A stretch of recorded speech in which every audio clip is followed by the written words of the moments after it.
Bukod sa kanin, isa pang good source of carbohydrate ay ang tinapay. At para mas ma-enjoy ang pagkain nito, gawin itong sandwich. Sandwich ang tawag sa dalawa o higit pang slice ng tinapay na may isa o higit pang klase ng palaman. Alam nyo ba na ang tacos, burritos at pizza ay tinatawag na unconventional sandwiches? Open sandwich naman ang isang slice ng tinapay na may toppings. Sikat na sikat ito bilang baon, mapa-opisina man o mapa-eskwelahan pa yan. Bakit kamo? Lagyan lamang ng gulay, karne at keso, tadan! Isa na itong complete meal. Pero kung sa tingin nyo ay wala na kayong panahon upang gumawa pa ng isang masarap at mabusising sandwich, punta na sa sandwich house na ito. Our portions are actually, not only are we super good, but the portions that we serve here, if you think of a sandwich, you think like the portions are a little, you think it's more of like merienda type na pang, diba, snack. But here, it's more pang meal. So talagang yung willing to yung portions na generous to share.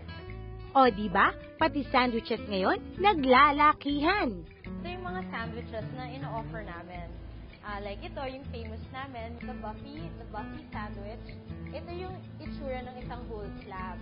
So nakikita nyo na 10 inches to about 11 inches. Post malaki yung serving niya. Tapos, ito naman yung itsura ng half slab. Ito po yung Reuben namin. It can come with the sidings. It all comes with sidings of chips or onion rings. And this one is also one of our best sellers. Next to it is actually the roast beef.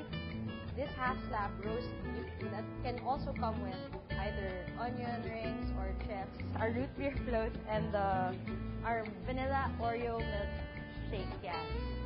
And then, of course, we also have our famous Chuck's Burger. And you will also find our panini. This is a chorizo salamanca served with a side of potato chips.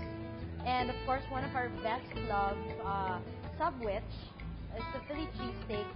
Optional is the served with fries, but this one comes in a different kind of bread. It's actually what we call our hoagie. So everything here in Chuck's is made by us.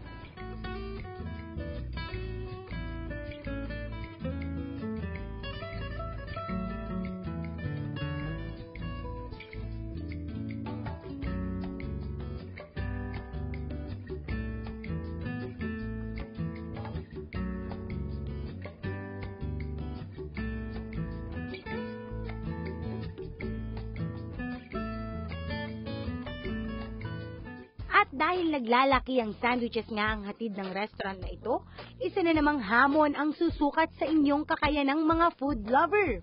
Ang Slay the Buffy Challenge!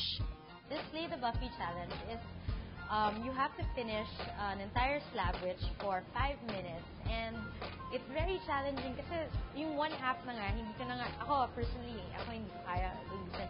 So ito, one whole, which is actually about 10 to 11 inches large.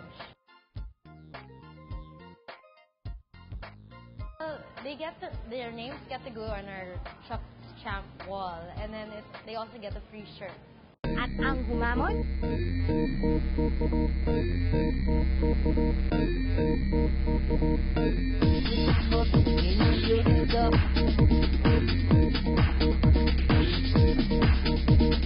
Simulan na ang 5 minuto.